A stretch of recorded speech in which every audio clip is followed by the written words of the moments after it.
कराची से खबर शामिल करते हैं, जहां पाकिस्तान पीपल्स पार्टी के रुकन कौमी असम्बली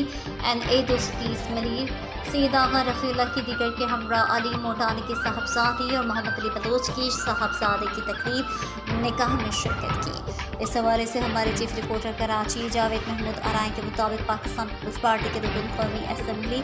NA 230 मलिर सैयद आगा रफ़ीउल्लाह ने रुकन सूबाई असम्बली PS 87 मलिर महमूद आलम जामूर के हमरा अली मोटानी की साहबजादी और मोहम्मद अली बलोच के साहबजादे की तकरीब निकाह में शिरकत की और निकाह की मुबारकबाद दी। इस मौके पर चेयरमैन इब्राहिम हैदरी, नज़ीर अहमद भुट्टो, सदर PS 129 87 मलिर जान आलम जामोट, साबिक टाउन नाजिम Ashiq Ali Jamot, director fisherman cooperative society Shahzad Jamot, Abid Raza Baloch और बल्दियाती नुमाइंदगान, सियासी समाजी कारकुनान और दीगर भी मौजूद थे।